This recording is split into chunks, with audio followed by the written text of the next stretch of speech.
Hey there.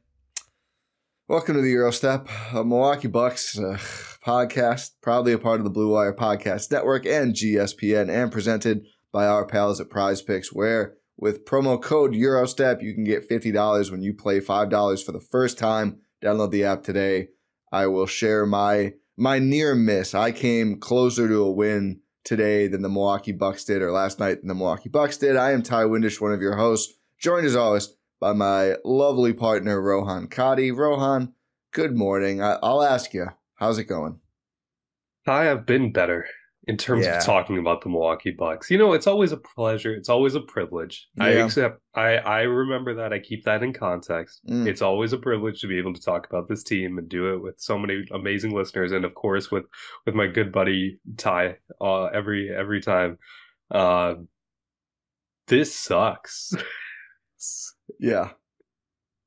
This sucks. The Bucks are 1-3. Their only win coming against a hospital Sixers team. They've lost to the Bulls. They've lost to the Nets. They've lost to the Celtics. Things are not looking ideal, to say the least. We are 4 games into the season. They are 14th in the Eastern Conference. That's awesome.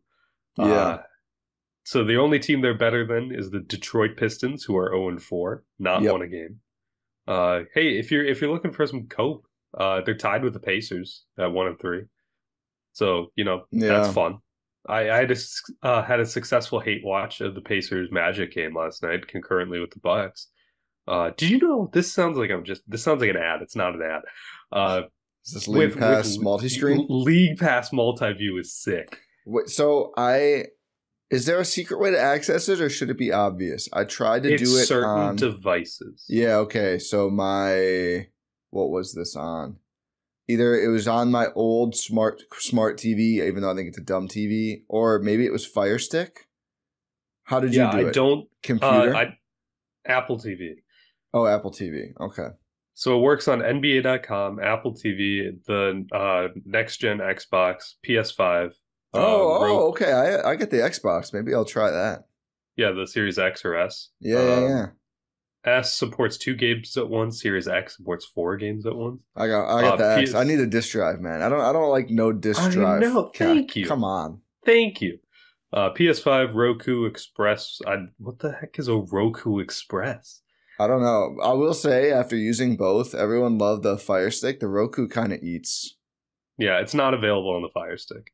Yeah. So, okay. Good to know. I've heard it's great. I was trying to look for it on one of the non-functioning devices, and I was kind of bummed because there was this was a couple days ago, and it was Raptors, somebody bad, and Sixers, and so on. I was like, oh, I'd kind of watch these 2 games together. I have no real preference. So, yeah, I need to start doing that. Yeah, so it was fun to watch that game. That was if that wasn't an ad, but it sounded like a good one. Yeah, good. I mean, you know what? They gave us both a free year with Jason Tatum's stupid shoes, so I feel like it's worth a free ad. You know what? We got our money's worth at least. They gave us both $300 combined. So. Yeah, I think it's actually a paid ad. So thank you, NBA League Pass, and we'll give you one more ad. We'll give you one more ad if you run it back for another year somehow. Have they done the 2K deal yet? I don't think so. Did you get the new 2K? No, not yet. Sometimes you get the year with it. If I see that $20 or $30 sale around Black Friday, I might have to go in again. Yeah. It usually comes down around the holidays. Look at us. Anything but the Bucks. That's what we're trying to do right now. That's basically what's going on right now. Because the Bucks are making everyone sad. They're making everyone upset. Yeah. You lose to the Chicago Bulls in your home opener. And that's bad, right? It's not great, but you can also attribute that to not necessarily, but you're okay, Kobe White goes thermonuclear for a game. You're winning for the majority of the game. You end up losing by 11 at home. It's it's bad, but it's also that's a talented team. The way it happened was very bad. Yeah, it was very, very bad. I know I get what you're saying, and I agree. It's things can happen.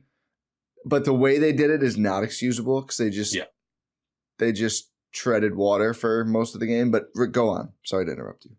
No, you're all good. I do that to you 50 times a pod. So you there's ways for you to excuse the loss to the Bulls.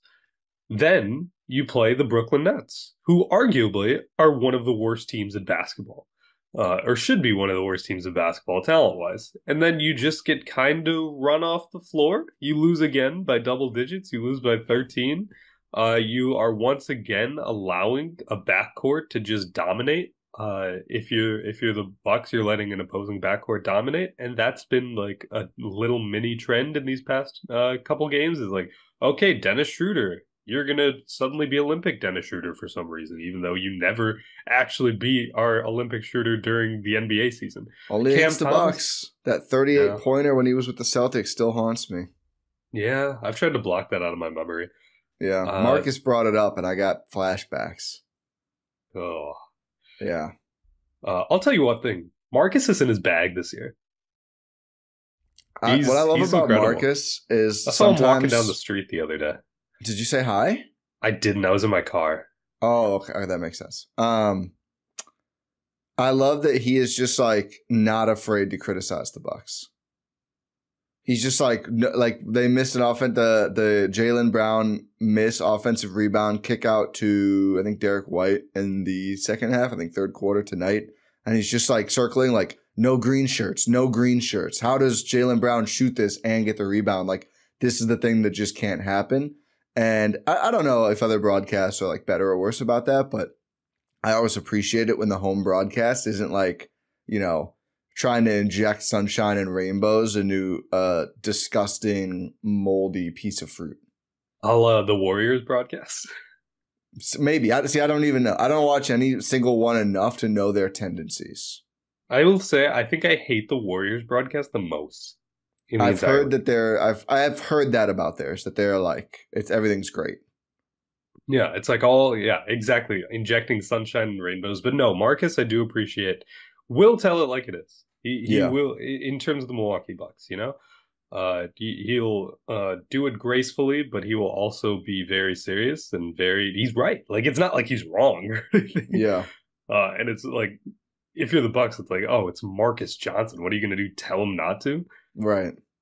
But you once again let an opposing backcourt go off against the Nets.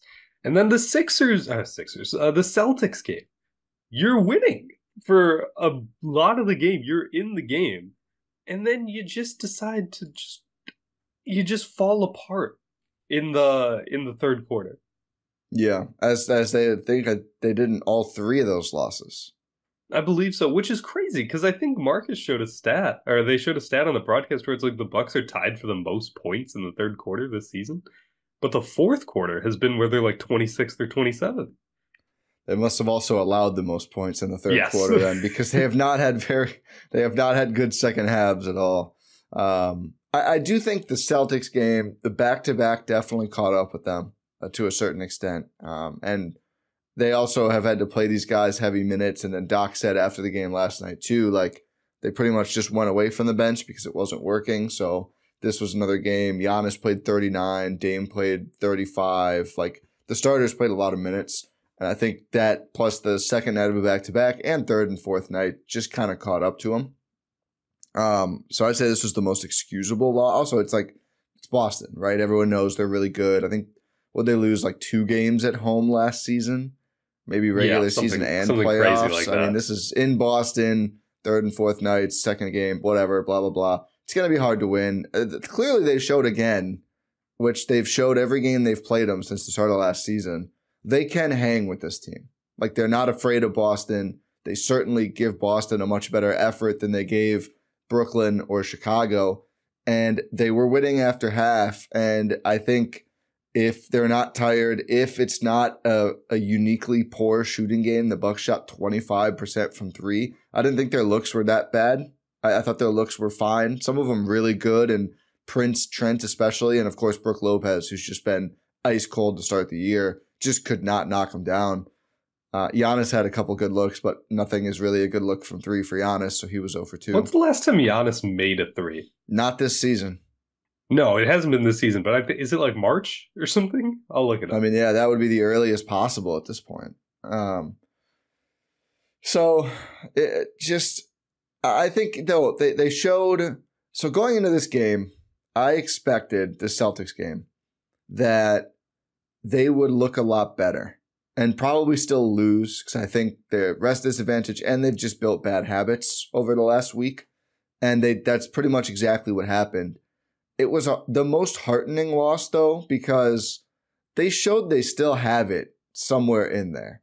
Like, okay, you couldn't defend Kobe White and Matas Buzelis and Nikola Vucevic, but you can defend the Jays and Al Horford and not Peyton Pritchard, but Drew Holiday and Derek White and do a pretty good job. And I think when the bench wasn't in, the starters defended at a very high level against Boston for the most part. Like I talked about the missed rebound and stuff. They made Boston's life hard. Eventually, Jaylen Brown just kind of took over. But still, I mean, Boston ended up scoring 119 total. Pritchard is 8 for 12 from 3, and they didn't hit 120. This is the league's best offense. I think they average 120 plus points per game. Like, I think the Bucks showed when they actually play with their heads out of their asses, they can be one of the best teams in the league. They just haven't done it, like, at all. Yeah, like, too bad their head is in their ass. Minutes. It's squarely in there. So that's why the thesis of this pod is Bucks clearly are broken. We have a doctor in the house. Doc Rivers. Got to pull out the operation board and take out some of these problems and fix what's going wrong. And I want to start with Giannis, actually. Who hasn't made a three since March 21st. Oh, actually pretty much as close to the earliest possible, considering he hadn't made one this year. Because he went out in late March, didn't he? His last game was April 9th. I always think it was March for some reason. Okay. So fairly close, yeah. Yeah, but not as close as I thought. Giannis in this game is 14 for 26 from the field, 0 for 2 from 3, 2 for 6 from free throw. Just shoot them. Just put it up. I don't want to spend a lot of time on this. Everyone talks about this. Everyone knows it's an issue. Don't take an hour. Don't do the hitch. Just literally shoot a floater at this point. It would work better. Catch as much rim as possible. Can you get a running start? No. Would have been so much nicer. Seriously though, with his big hands, just like one hand, just like that works for some people. It would just do a floater. Like who was it? Once, who was the guy who was trying to do it? It's a really tall person, wasn't it? Was it Clint Capella? I think so. Was trying to do something like that, or Did Jeremy Taco have a Sohan really was weird basically one? doing that last year or 2 years ago. I mean, it makes sense if you're that tall with that long of arms and that big of hands. Like, you can, like, there's no way that's not like at least a 65% chance.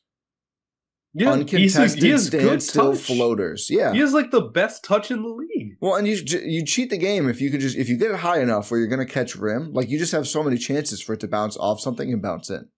Yeah. Anyway, I don't want to. Especially when you're going straight on. Yeah, exactly. Obviously, it's a problem. The free throw shooting's been horrible this week. Doesn't help. 10 rebounds, 6 assists, 7 turnovers, 4 fouls, 30 points. Again, 30, 10, and 6 is phenomenal. Overall, like in a vacuum, I hate the way he's playing on both ends.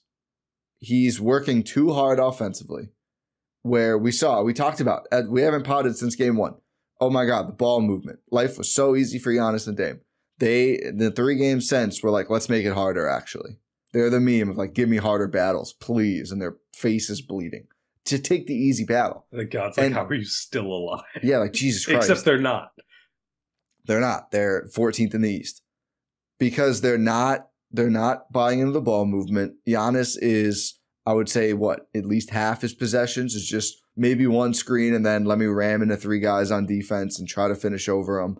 Keeps taking on Al Horford like it's a mismatch. Listen, hot piss Horford, it's not a mismatch. He defends you very well, Giannis. Like, let's get a better shot. Let's not just go right to trying to run at this old man who we've been trying to dunk out of the league for 10 years. It's not working. He's not leaving. He's not going anywhere. I wish, but he's not. And 7 turnovers because a lot of these possessions are just ill-fated. And then the result is, defensively, he's using all this energy on offense to play 1v3 a lot.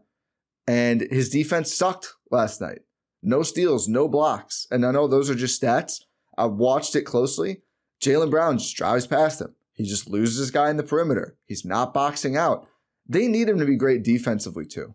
Like, maybe more than offensively at this point. Like, the addition of Dame, they need more from him on defense than ever. He was a 0 on defense last night. And you just can't have that. I think you absolutely need him more on defense because he's on offense. You can see Dame is capable of leading this team on offense. By the way, I still saw people doing like, oh, they clearly shouldn't have made the trade. Dame had 33 points on 15 shots in Drew's eyeball. What are you doing? What are you talking about? I don't understand. Drew struggles offensively as a fifth option. Literally a fifth option in terms of usage. That's not hyperbole. No. But yeah, Dame is more than capable of leading this team offensively and probably should in terms of like the highest usage. Because I don't have this in front of me. I should. But Giannis, I'm assuming, has the highest usage on the team. He's got to. I mean, Dame did take 18 free throws last night. So that's like, but even if that's 9 more shooting possessions and some were and ones, that's only 24. And Giannis took 26 shots. So yeah, he's got to. Unless Bobby Buckets is giving him a run for his money here. Listen, we'll talk about Bobby later, but... Yeah, I didn't want to start there because I know people are probably the most frustrated about him, but I don't think he is their biggest problem. The bench is a huge problem, but I don't think it's the biggest problem. Yeah, 100%. I don't think so. But if you're the Milwaukee Bucks, and you have here, I'm pulling it up. Giannis has a usage of 34.4%. The first on the list is Marjan at 41%. In his 8 minutes or 10 minutes so far this season. Hey, net rating of plus 53.8. Let's start him. He hit a solid shot last night. He's had a couple of good garbage time moments this season. Yeah, Giannis at 34.4%, then Dame at 29, Bobby at 20, but Tyler Smith at 18.5. That's so Let that thing go. But I think Giannis and Dame need to switch in terms of their usage. Because you're right. Giannis is definitely way more needed defensively than offensively for this team. Especially with Chris coming back at some point. The broadcast was saying maybe Memphis. That's not reporting, but I don't think he's really far off if the broadcast would say that. That's true, and we got that weird Mike Breen report. Mike Breen, dude. Mike Breen's the real people's insider. Mike Breen learned from the Doc Rivers School of Talking. Mike Breen should just drop a tweet that says bang, bang, bomb. Oh, that sounds bad. But like if Chris does play like a week from when he said it. Is Mike Breen on Twitter? Probably not. Why would he be? Yeah. No, if I had that much cachet in life, I wouldn't be. No, not a chance. But Giannis and Dame, like, I think they need to flip in terms of their offensive responsibilities. I'm not asking Giannis to be like, just be you're a screen setter, you're a role player. That's obviously not what I'm saying at all. We're not making him DeAndre Jordan. No, we're not making him Bucks Serge Ibaka. We're just we're just asking him to like flip in the pecking order, and I think that's kind of what's been holding this team back offensively. Yeah. Is just that offensive hierarchy. I think Dame has done a great job of playing within his role. I think Giannis is trying to do too much. I agree. And I think Dame has had a great start. I also thought he had some bad lowlights in the Bulls and Nets games defensively, which I like to see him at least try a little bit throughout all the games. That said, your 34-year-old small point guard, like, I understand he's going to pick spots. I thought he was really good defensively against Boston. Like, fought really hard, really worked. I mean, again, like, Brown gets him in the post. That's going to be 2 points. We have to understand that and live with that. But I thought he had a really nice steal on an inbound that he got 2 points off of when he got fouled. Like, I just thought he was active, poking at the ball, doing an overall good job. By the way, quick note. I think we should be more comfortable with switching everything toward the end of a shot clock.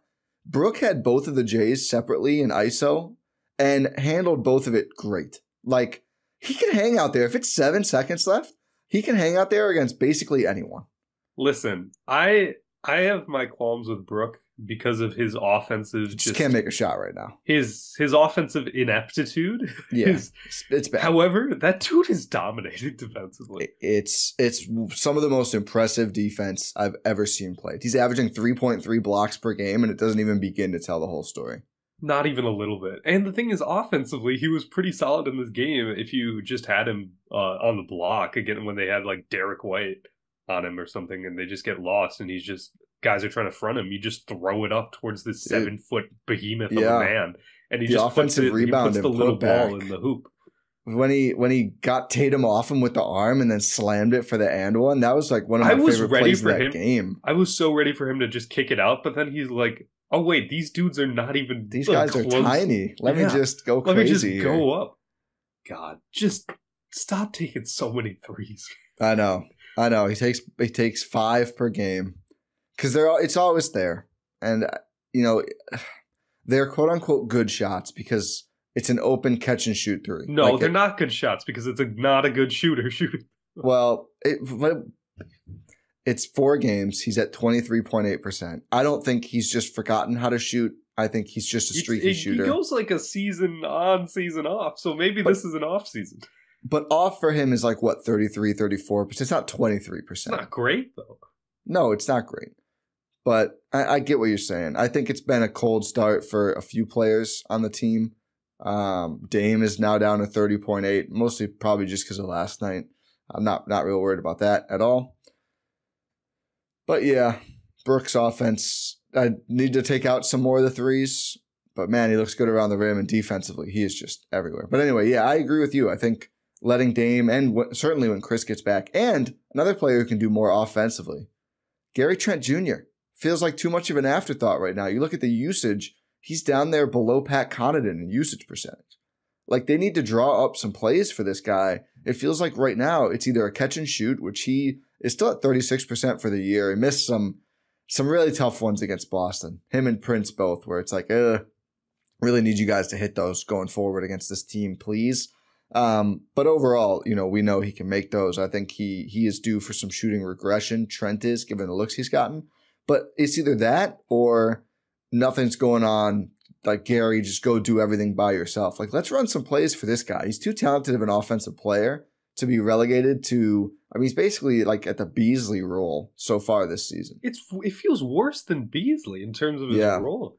There was a few possessions, or one in particular against the Celtics, where the shot clock's kind of expired, getting close to running out, and then Giannis just passes the ball to Gary Trent Jr. way on the corner. He gets a closeout, and you expect him to just drive kick, and then he's just like, oh no, let me drive, do a little mini hop step, spin, and hit a contested mid range fade, and I'm like, bro, this guy is just not doing anything for this team because it's there. He's there. Yeah. He's a very talented player. This is what we were talking about in the offseason. Why we were so excited for him to be a member of this team is because he's very, very talented offensively. And I think this speaks to what we were saying. I don't think Giannis is just doing way, way too much, or it's not letting these other guys get involved. Yeah. And I think some of that has to, coaching is some of it. People want to blame Doc for everything. He does need to, coach this starting group up a little bit more. I think this makes sense. Let's talk starters first, fixing the Bucks, and then the bench is a whole different issue. But the starters are more concerning. They've lost Giannis's minutes by a lot this season. He has a plus minus per game in his nearly 35 minutes. They're losing his minutes in each game by 8.8 points. That can't happen. That's a disaster. That's priority one, is how do we always win the Giannis minutes? So that starts with the starters, who I think lineup-wise have been good, but not great. And of course, Chris helps, but I don't want to say it doesn't matter. It matters. Dame, Giannis, Brook, Trent, and Prince, that needs to be a great lineup. That's a lot of your primary players. That lineup needs to be winning by a lot, and it cannot, you just can't lose Giannis's minutes. It's a non-starter. So I think the usage and just getting more flow into the offense is the biggest thing. I think incorporating Trent more offensively is a big thing. And listen, he's 36% from the field and from three right now. I'm not worried about that. I think he's a hell of an offensive player, and those numbers are going to bounce up pretty quickly. 90% free throw shooter. Another one of those is nice to have. Can't have too many of those. You can't have too many of those. But yeah, I think putting more emphasis on Giannis defending and then letting some other guys do more offensively is a huge key. Involve Trent more. Try to funnel away some of the Brook threes. Let him do more in the paint. I know it's hard for him to get back, but I do think he's going to go on a little run and get himself back up to his 35-ish%, and then it won't feel as bad. Like if he's 1 for 4, 2 for 5 these nights instead of 0 for 4, 0 for 5, even though it's small, I think it just feels a lot different overall. Yeah, I think so. And I think they'll find a way to get him more opportunities because they're not used to playing with him. I mean, I guess Dame is, Yeah, but it's been a while. it has been a while. I mean, it's been a while. It's been like, what, 2, 3 years? Yeah, It's not like that long. no, I guess not. But the rest of the guys are I not still used to can't believe playing they with him. traded him for Norm Powell. Yeah, and it felt like a very like for like trade because they were Except on you the get old. exact same they were on the exact same contract at the time too. I remember being like when that happened, I was like they just traded the same player for each other in the same contract situation. I thought it But was you so get the weird. older one. That's what I don't like about that for the Blazers. Yeah, they did get the older one. Like It's Gary like, Trent Jr., what if this guy 25 was years old. older? Yeah. I mean, hey, Norm Powell put up like almost 40 the other night. Yeah, I have him in my NBA fantasy dynasty league. Had him on the bench for that. Didn't matter. Got blown out anyway. Tough scene when you got Embiid and Chris to start the year, and they're both just like, "Yeah, we're not feeling it week 1. We'll see you week 2." So who else do you have that you're just letting Norm Powell ride the bench? I mean, it's a lot of guys. I mean, I was trying to see if I got a bunch of young guys. I went reset mode, so I was trying to see if any of them could do anything, and the answer was no.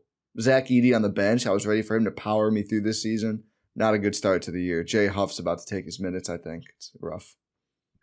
Who was that one Jazz forward who just absolutely demolished his leg yesterday? Taylor Hendricks. That's so. Did you see the 9th video? pick last year. No, I didn't. People told me not to watch it, so I said okay. It's not great. I don't seek these things out.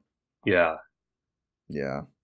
Hopefully he can get back and recover quickly. It sounded like a Paul George-esque injury, which I know for those, it all depends. Like the bone breaks, that's bad, but it's like what happens to the tendons. So hopefully it's like Paul George, which I believe like his leg broke, but his tendons were okay. And then that heals relatively. Again, Paul George, as we mentioned on our premium pod, actually, subscribe to GSPN Premium for GSPN After Dark. Rohan and I talked a bunch of NBA late last week. But he didn't miss any one full season, even with that horrible leg break. So hopefully it's the same for Taylor Hendricks. Yeah, I did not realize he was the 9th pick last year. That's crazy. Yeah, they just have so many young guys. He hasn't played much. They also have Cody Williams, who's kind of same boat. It's like the 10th pick this year. Yeah. OKC was like, ooh, glad we didn't have to do that. Yeah, right. we got close there for a minute. They just took a guy who's going to be out all year, and it's actually great for them because they have too many players anyway. They're playing Caruso like 5 minutes at a time, which is probably how you have to do it. Yeah, Caruso got a tribute video in Chicago, right? He should have. One I thought was funny. JB Bickerstaff got a tribute video when the Pistons visited the Cavs, and I was like, "What's it going to be? Just him on the sidelines?" Pretty much, yes. But then also they mixed in like him at the food pantry for some like charitable event they did. That's nice. It's nice, but I don't know why it cracked me up. I know. Like, thanks for all you did here, and he's like carrying bread, and I'm like, is this the highlight of the tenure? It was also some cheers, some booze. Yeah, I mean that's kind of a rough boo. I mean, they were injured a lot during those playoffs. Yeah, I mean they won a lot of games. Like they became a serious team. They won a playoff series. I don't know. Regardless, we have to talk Bucks. It's I don't want to, Ty. I know. Can't you tell? I know. You could tell me too. I started talking about anything else. And then get Chris healthy is going to help the starters a lot. I mean, you don't want to default to that, and hopefully it's not far away at all. But just having him in the starting lineup is going to do so much. That like the team hasn't been great off. Like they're in Giannis's minutes, they've been bad offensively and defensively.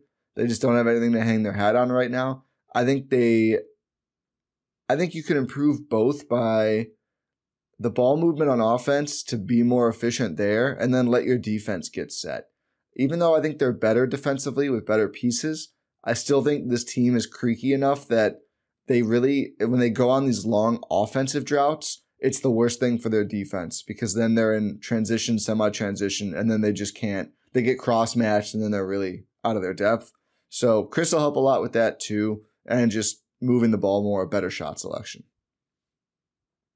Yeah, I mean, it's so crazy to see that the last time you and I did a pod, it was after the Sixers game where it just looked so crisp, right? They did everything we wanted.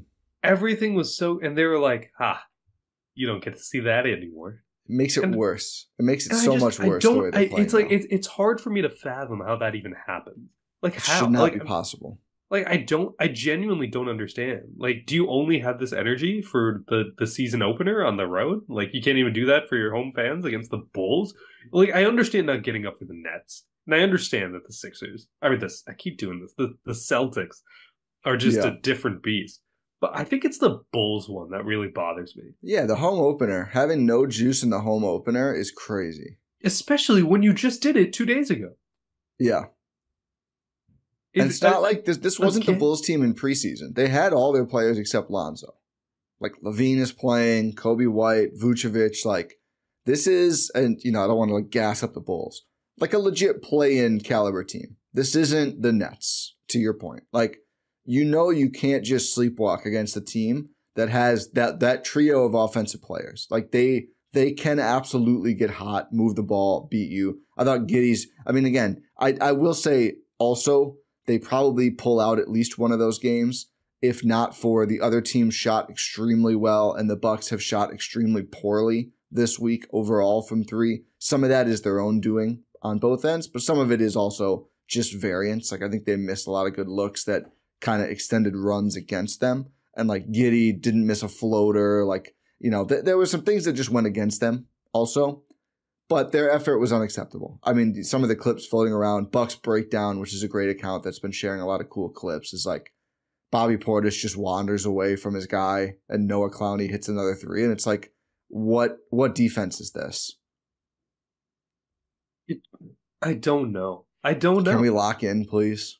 It doesn't look like a team that is serious. Honestly. They feel unserious. They're 1-3. They're 1-3. Let's talk about the bench, but first let's talk about something that is serious, which is how great Prize Picks is. America's #1 daily fantasy sports app where you can win up to 100 times your money with as little as 4 correct picks. And this week I'm going to talk about, again, my near miss. I was so close, folks. I locked this one in. I got another protected play. Listen, that's a great thing about Prize Picks. They have all these special features and little rewards. So I got a protected play. So even if I didn't get 4 out of 5 on this flex play, I would have gotten my play back regardless. But that's fun. Taco Tuesday is tonight. As you're listening to this, if you want to get in on Taco Tuesday, there's always some discounted picks available as well. But Damian Lillard, more than 23.5 points, no contest. He was at 33. So that was a no-brainer. Drew Holiday, more than 13.5 points. Figured Drew might want to show out against the old team. He ended up with 21. This felt bad in the first half, but he heated up a bit. Pat Connaughton, who we'll talk about, I will change my wall decor today. More than 2.5 points. Goblin time. That was a little baby difficulty one. He had 5 whole points. Al Horford, more than 8.5 points. I know how the Bucks treat opposing centers. I saw the Vucevic experience. He had 10. Gary Trent Jr., more than 10 points. More than 10.5 points. Excuse me. Let me look this up. Were these all in the first quarter? The worst part was, first half maybe. He had 10 first half points. Yeah. So at halftime, I remember Drew and Horford were kind of far away, and Dame needed like 8. I was like, okay, Dame's going to get those. A little worried about Drew and Horford, especially if Boston, there was a point where I'm like, is Boston going to win by too much and Horford won't even come back in? Trent, I was like, oh, that's easy. I think that was like relatively early second quarter. I was like, oh, you just need 1 point, Gary. He had that 3 in transition that both for me and for the Bucks was clearly such a big shot. And he misses it, and then Drew gets 2 the other way. And I was like, oh, we might both be cooked. And we were, unfortunately, both cooked. But again, that was a flex play, so I still get, because of the Goblin time, Pat C, still get, my pick back, or to do another lineup soon, which I will. And you can get in on the action too by downloading the Prize Picks app today. Use code EuroStep. You get $50 instantly after you play your first $5 lineup. That's code EuroStep. Get $50 instantly after you play your first $5 lineup. Again, Taco Tuesday tonight as this episode comes out. Feel free to get in on the action. There should be links in every podcast description wherever you listen to quickly Download the app and get playing on Prize Picks. Run your game. I have a question, Ty. Yeah. Who on earth is AJ, Big Justice, and the Rizzler? Oh my God. You haven't heard of these people? Why are they on national late night TV? They're like it's like they're just like a meme now. They're content creators. They love Costco. Okay. They go there, and the Rizzler made a song that people like doing memes out of now. I hate them. I just don't get it. Like, what do they do? They go to Costco? Make videos. They make videos, yeah, like they're trying out Costco stuff. You know, people love Costco. It's like a family vlog channel? No, it's more like TikToks. Like, oh, got this, and then they're like shooting each other with squirt guns, and it's like Costco and antics. In Costco? No, I don't. Well, maybe, I don't know. They probably could now. I just don't. We have to talk about the Bucks, Rohan. Okay. You can't keep doing this. You know I have an inquisitive mind. I love conversation. We can't talk about the Rizzler, which we shouldn't call children Rizzlers. No, we shouldn't. No. That's part of my concern. I know, but I don't think he's actually rizzing. I hope not. I don't know. His dad is AJ, I don't think he's actually a child. No, he doesn't. It's a little confusing when you look at him, but Milwaukee Bucks. Let's do this first. Oh boy, we're getting the ceremonial taken down of the unrelated 24. The unrelated 24. It's down. It's been thrown. It didn't break, thankfully. I'm gonna have to put it in the closet with that stupid cursed picture. Remember on the bench with Joe Ingles and Giannis and all of them with their legs crossed? I still have that too. I'm running out of stuff I can put on the wall. Yeah. So Pat Connaughton, man. First game, good. Again, This is a trend with the Bucks. The first game, they look good. And then that ended up being the only game they've won and the only game they haven't been a double-digit loss. Yeah. So Pat Connaughton, after that first game, he comes out against the Bulls and just looks lazy on both ends. And that is a trend that continues and has continued. Yeah. He looks just lazy, like he's going through the motions. He looks like Doc told him, hey, by the way, your spot's gone, but you're still playing, which doesn't make any sense whatsoever because he's playing like he's lost a rotation spot. But he hasn't. No, he's been their seventh man this whole season. And that's the part that I can't abide is the laziness. And you see him like today, and not today, yet last night, Celtics game.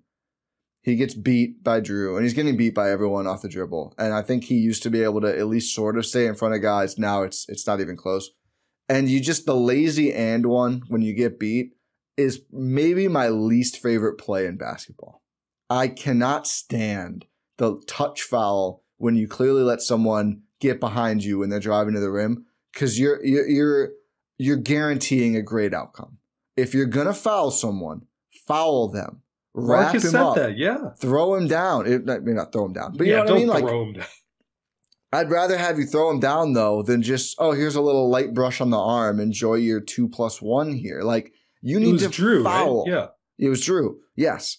Foul him if you're gonna get beat, or don't like you can't give up the layup and the foul. And lazy is the right word. He has felt lazy to me defensively, offensively has not made a big enough impact. They're not using him as a ball handler. Again, no one's touching the ball outside of Giannis and Dame for a lot of these games, which they need to get more players involved. Funny in a game where he shot 100% from free throw line and 3-point line, scored 5 whole points. That we would say this, but he doesn't deserve to play anymore. Ajax got first half minutes. I think Ajax should just take his minutes at this point. It was wild, right?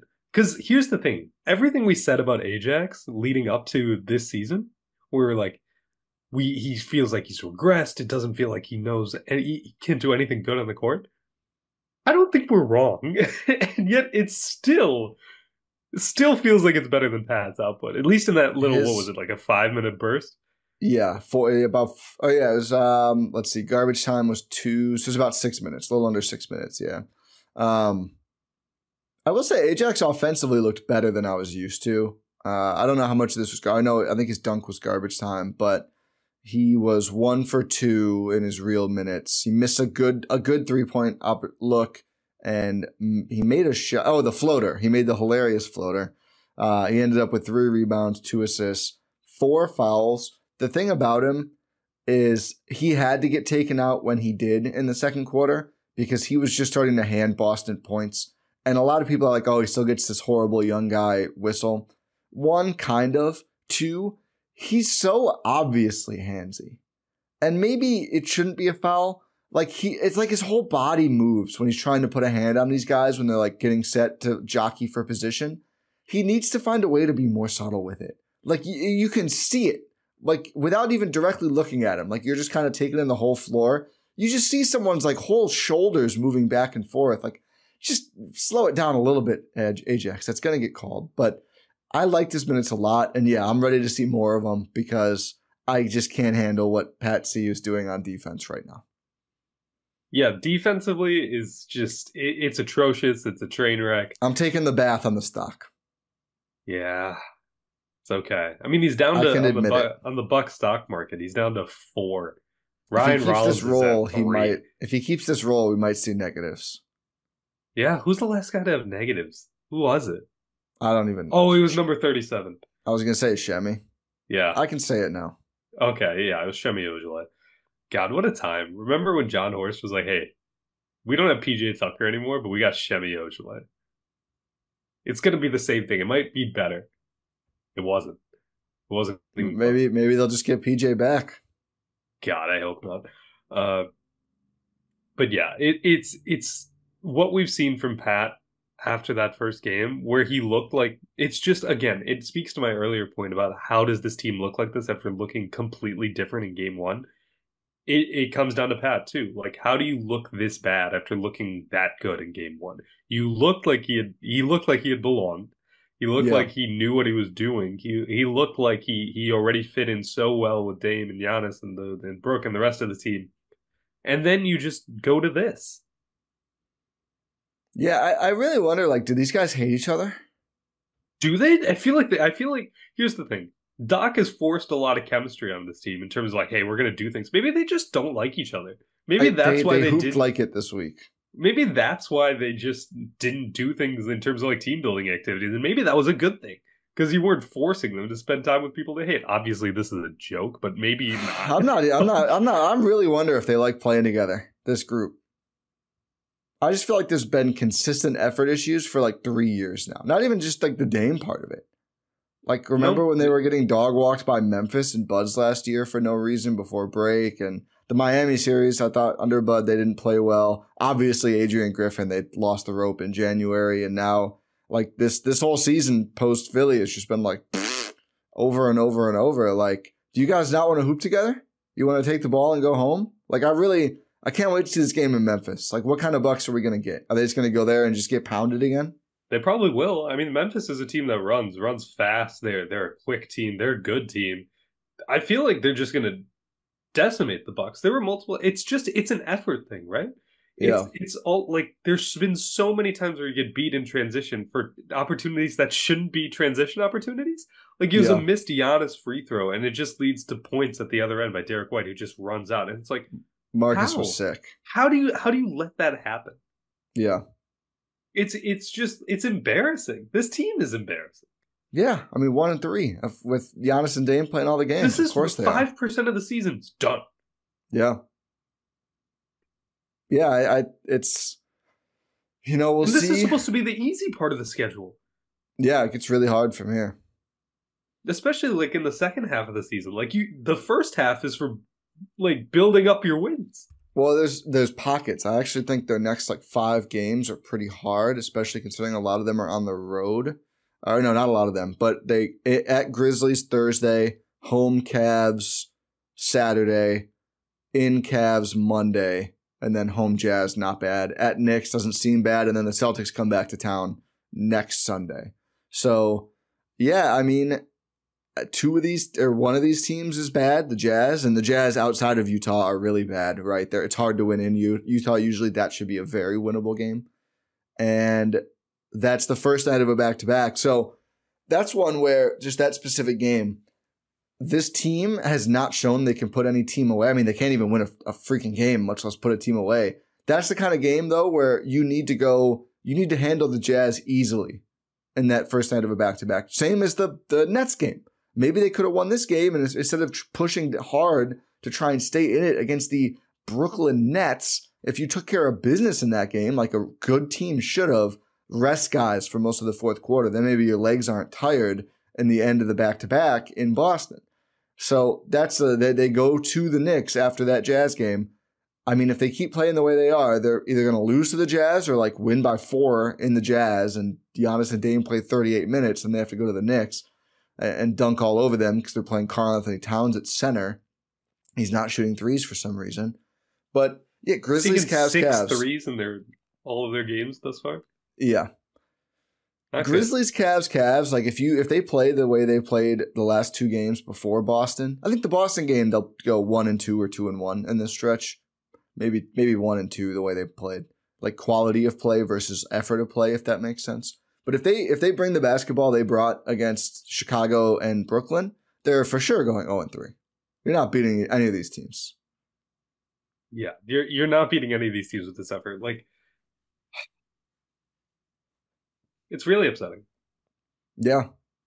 Like, I have no confidence in the Bucks to win a game. No. I mean, they took a small step forward against Boston. But now the question is, like, are they really so damn lazy that they can only bring that against teams like Boston or in their first game of the year in Philly? Like, if you try and bring this weak-ass basketball that you played in Brooklyn and versus Chicago in the home opener, how do you not have juice in your home opener? In Memphis? Yeah, they're going to run all – Ja's going to dunk all over you. Zach Edey's going to have a first big game. Bane and Jackson Jr. Is Jaren hurt now? Is he back? They're going to be hitting threes. Jaren might hit one if he's out. Hurt the way they're playing defensively. Do it from the bench. Knock one down from the bench. Bobby will be at the other – he'll be guarding someone courtside on the other side. Oh, whoops. I thought that was my guy. No, man. Should we do Bobby? I have one thing. Something else about the bench before we get to Bobby. Where were AJ Green's minutes? Yeah, he lost his minutes to Ajax instead of Pat for some reason. Surprising. Like, I don't know why that's happening. Well, especially because he finally heated up in the Nets game. Right, that was the Nets game, right? Where they run like 2 straight shots to him. He knocks down both of them, and then Giannis is like, you know what? I think passing's for nerds. I'm going to stop doing it. No, he was 1 of 4 from deep against the Nets. Was it the Bulls game then? He was 3 of 4. Yeah. Yeah. Okay, it was a Bulls game. My bad. So yeah, he's been an inconsistent shooter so far this season. So especially when you're letting fast PP get near 30, like you can't have the Bucks version of fast PP. I mean, Pat was just nowhere near him. I'm ready for DMPs.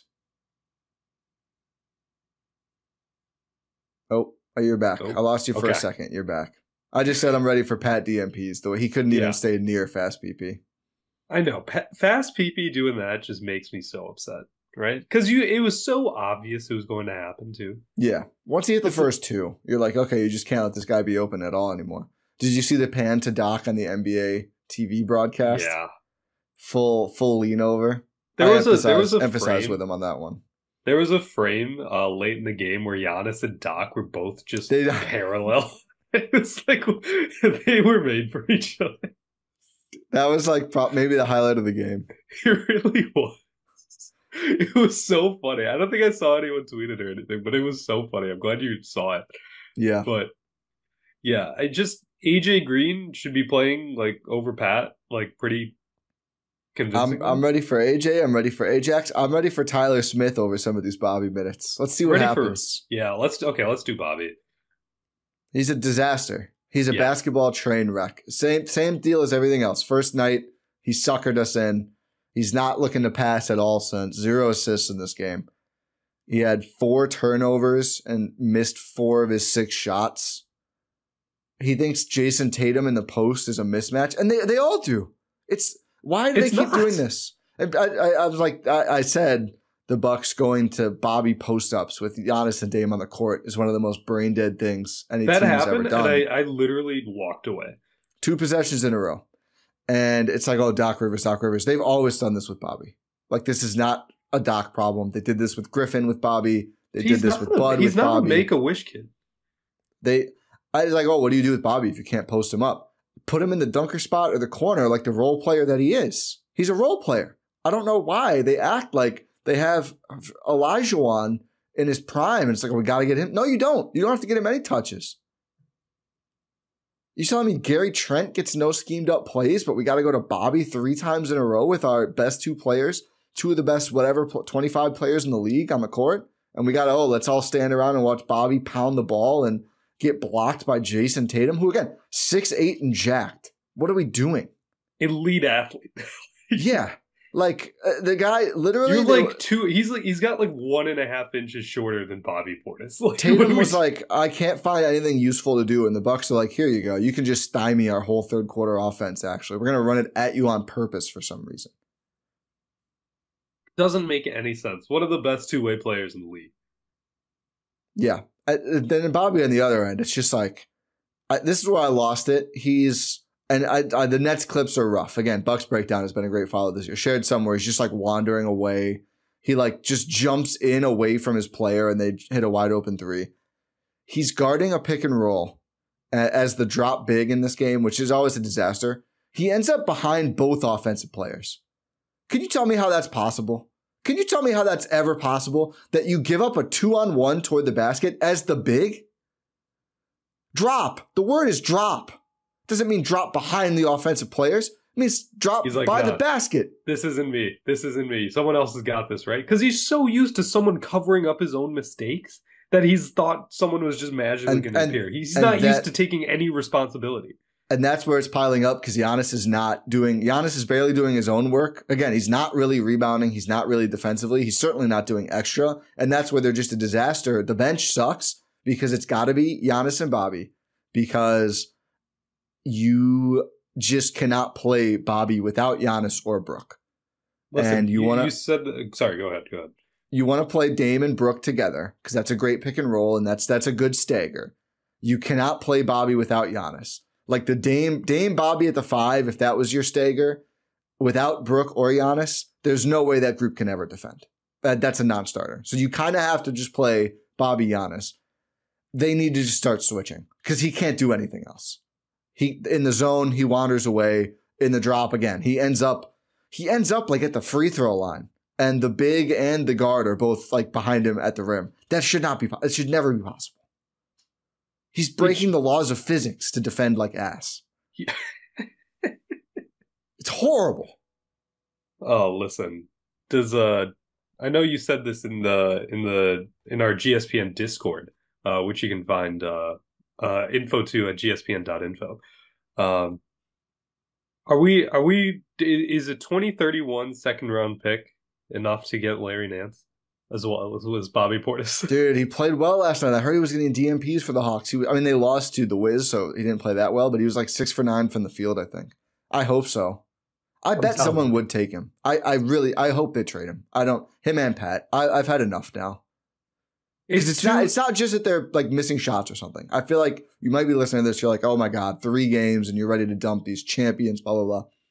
They are so close to the roots of these issues with the way that they've been playing, like just the lackadaisical, undisciplined effort defensively that this team cannot afford with the obvious limitations that Dame and when he gets back, Chris provide, that I just had enough. It feels like they should be suspended for conduct detrimental to the team, but it's just and they're going to get more minutes and touches. Like, are they the consistent thread in terms of like this lazy team effort? That's what I'm wondering about.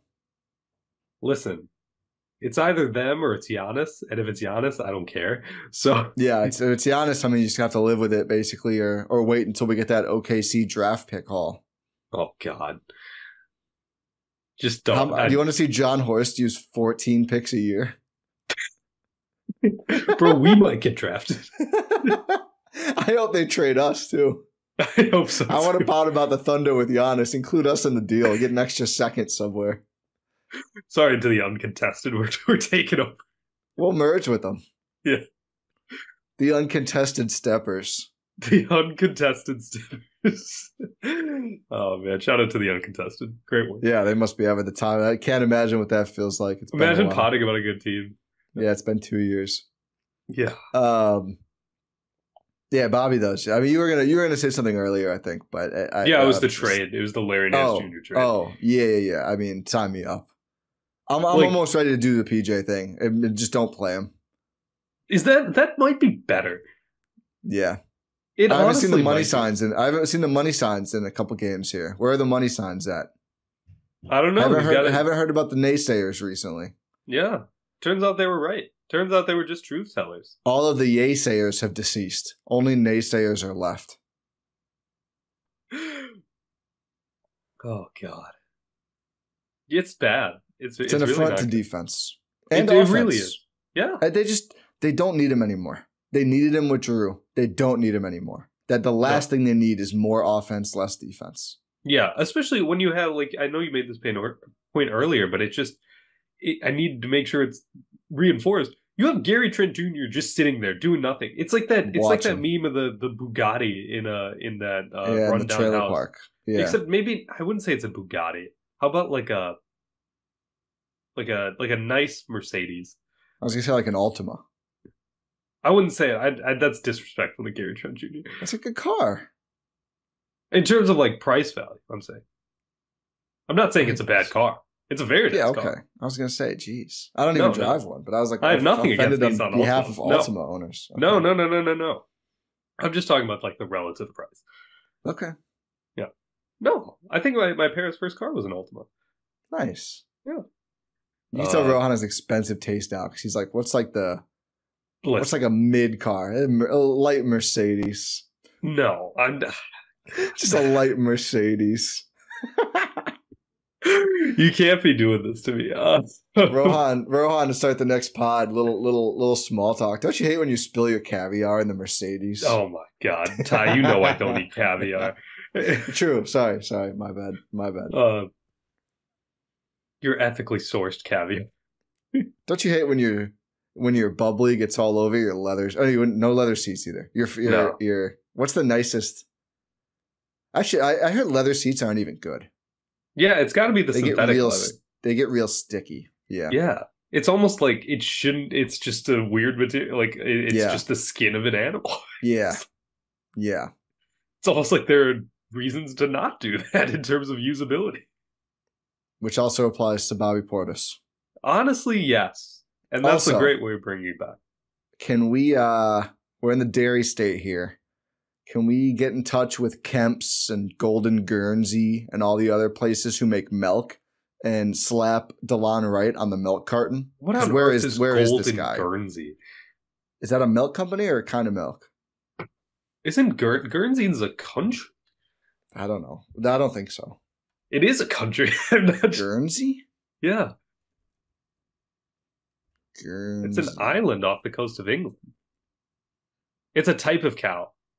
It's a type of goat, actually. Excuse me. There was definitely a milk called Golden Guernsey. Interesting. Oh, it's a sovereign state of the UK, of course. Yeah.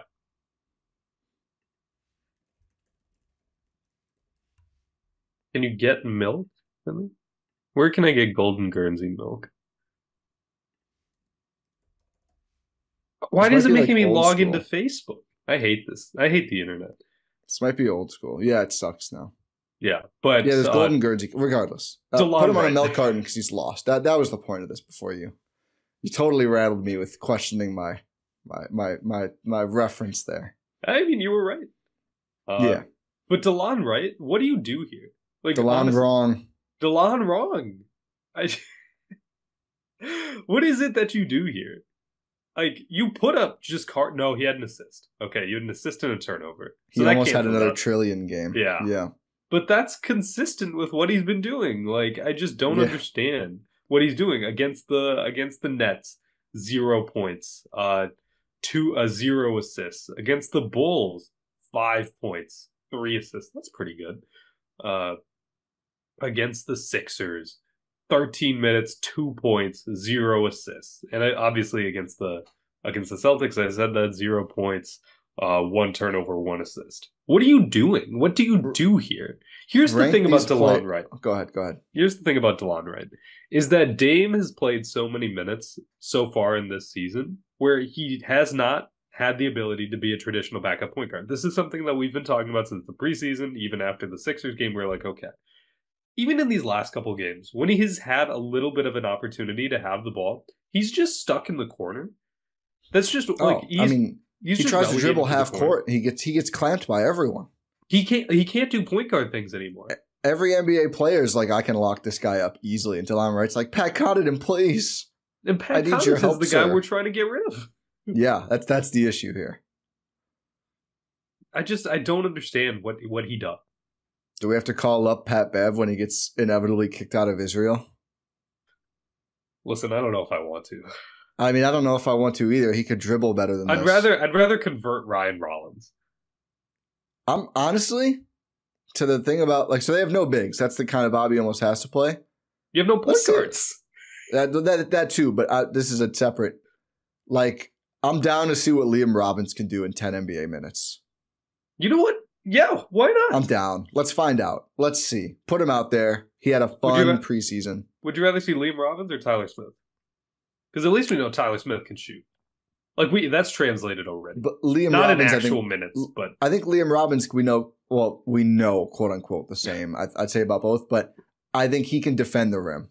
So I'm if we want to give the big, especially if Giannis misses a game, he's been listed with a knee tendonitis probable for the last 3 games, or maybe all 4 games this year. If he's going to miss a game or something, especially you just have no rim protection at all when Brook is out. Let's see if the kid can do it, man. We've reached the try something point of the season.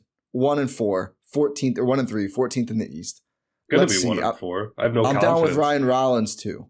AJ Johnson. I don't think he's ready at all, but maybe.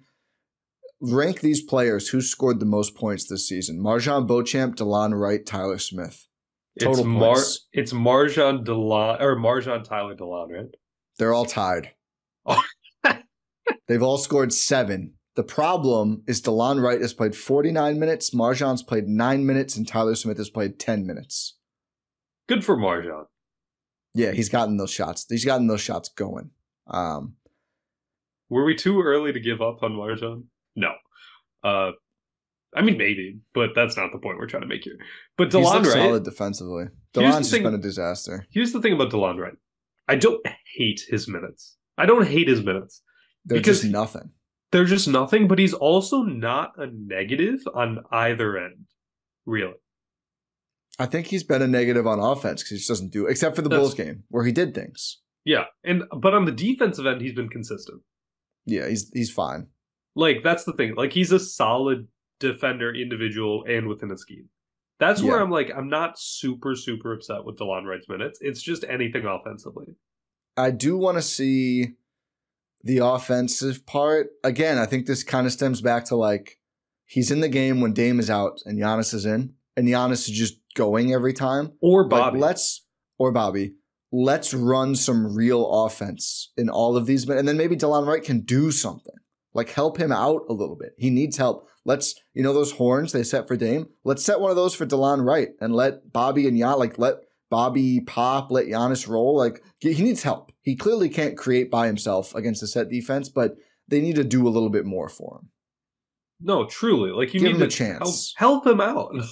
Help this dude. I was about to say he's geriatric. I forget he's only 32. I was thinking about his brother, Darrell.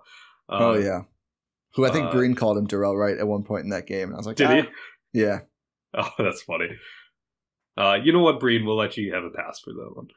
Yeah, for the Chris I almost injury did the news, same thing. Go ahead. Yeah, it happens. It happens to everyone.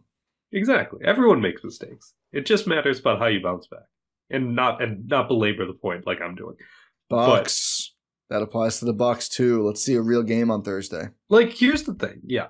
Okay, let me finish up on DeLon Wright. But DeLon Wright, yeah, help him out. Let him do things within the flow of a team offense because that's where he succeeds. He succeeds in areas like Miami where they're just so set and rigid but in a good way. I don't say that in a bad way. Maybe in a bad way this year. Oh my God. But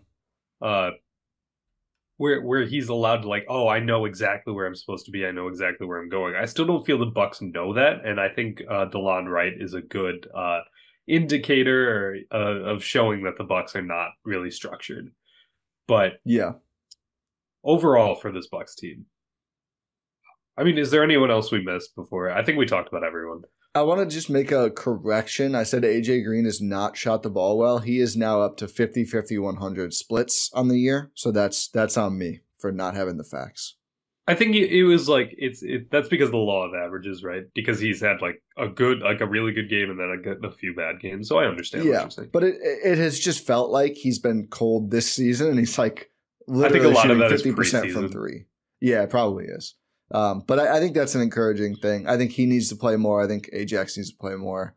And yeah, I'm ready to dump guys now. Here's the good thing about Ajax that I didn't mention is that 5-minute stretch where he looked good, 6-minute stretch was with Giannis. Yeah. Where I was like, oh, that's interesting. That's intriguing. I like that. I love that he ended the game on a really high note. It was the full court drive with the ball and he dunked it. And that's exactly what we've wanted to see. It's him just attacking more. I thought, even though he missed the three, his instincts on like drive into the floater, drive through the defense dunk, and take the three, he just did them all like seamlessly. It wasn't the deer and headlights thing. I hope he earns more. He should earn more minutes based on that because he was a bright spot in terms of role players. Truly. Oh, boy. That's the thing. I mean, right now, if you start to reduce Bobby and Pat's minutes, play those two guys more, figure out some solution for the big man minutes as well. Get Chris back. As ugly as it's been, you're 4 games into an 82-game season, and it's about what they look like in March and April. I'm not saying they should waste time. I'm not saying it doesn't matter.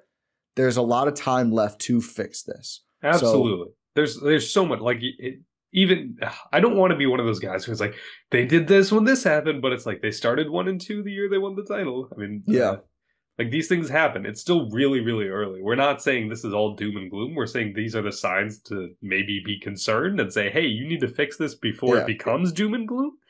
But it's a tough schedule, man. Like you mentioned it. Like, how many wins do you think they get in the next week? Depends what version of the Bucks show up. So, I mean, like in the next 7 days, they play the Grizzlies, they play the Cavs, and they play the Cavs. I think they get 1 win. 2 wins. Let's say 2 wins. I think they play the way they played against Boston.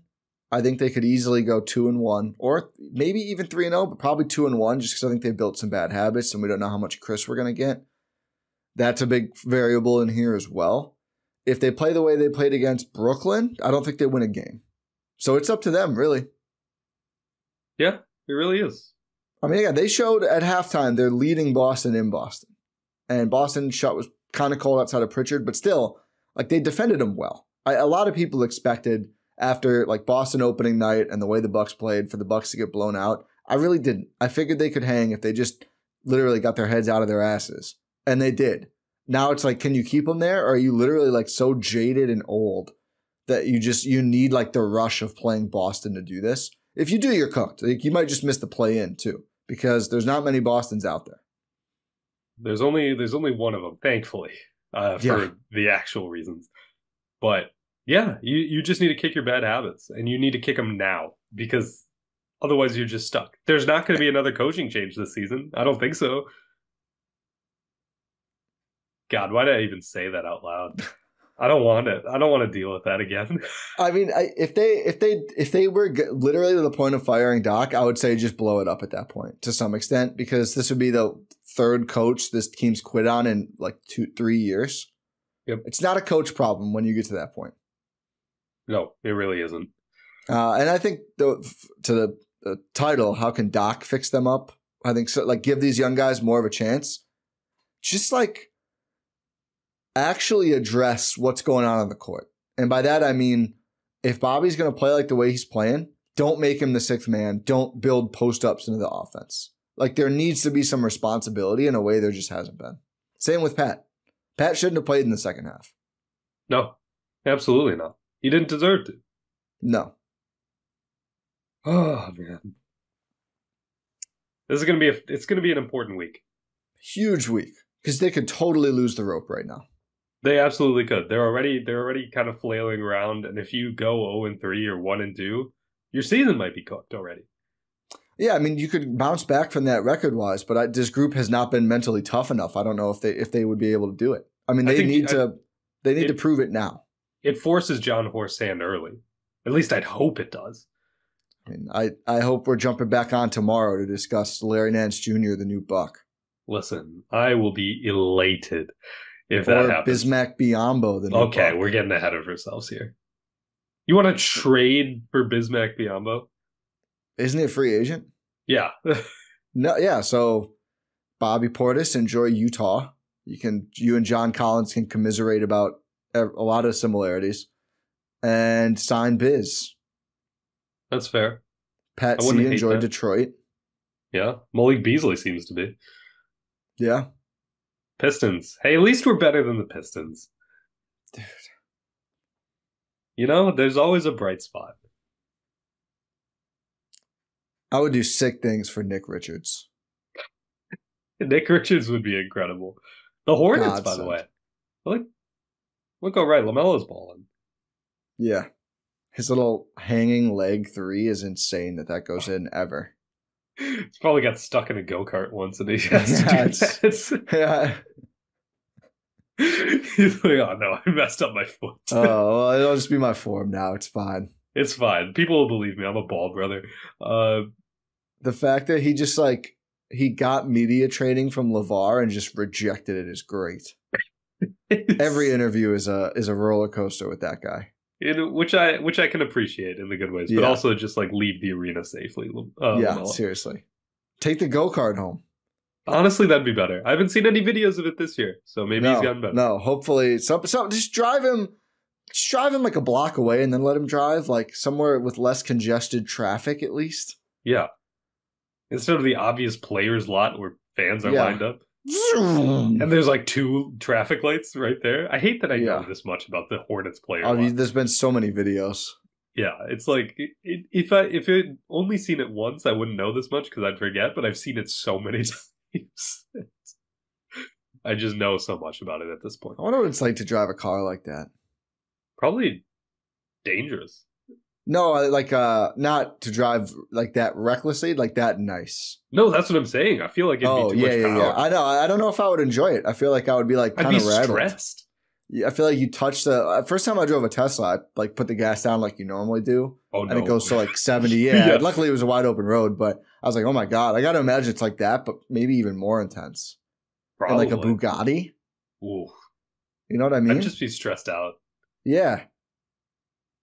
Like, I don't want to risk it at that point. Yeah, like in my first Chevy, I backed lightly into a light pole once. Oh, no. It wasn't, nothing didn't tip over. It was just like pop. But you do that in a Bugatti, what is that, like a $30,000 accident? Yeah, plus you've destroyed the pole. Well, I mean, even assuming it was low speed, I just feel like any little thing is like, oh my God, that's a lot of money. Yeah. Plus your insurance is already through the roof. That's why I don't drive one of those. Yeah, that's why. Yeah. That's why I don't either. Yeah. Chose not to. You know, we're financially conscious individuals. Mm-hmm. Saving it all to make more Prize Picks plays. Oh, absolutely. And go watch the Bucks just be terrible. God. Well, you had to bring it back to the Bucks on this Bucks podcast. I know. It's really unfortunate. And on that note, thank you for listening to this episode of the Gyro Step here on Blue Wire GSPN and presented by our good friends over at Prize Picks. If you wanted to listen to this podcast commercial free, make sure you subscribe to GSPN Premium, which you can find at gspn.info. Exclusive podcasts every week, GSPN After Dark, like Ty mentioned. Bonus content, written content, all the commercial free feeds of all GSPN pods. And you're supporting the show. So $8 a month, you can get all that. But yeah, make sure you subscribe wherever you're listening to this or watching this podcast platform of choice, YouTube. Make sure you leave a 5-star rating and review. Like and subscribe to the YouTube channel. Engage in the comment section. But yeah, appreciate you listening. Pod Random, and we'll talk to you next time.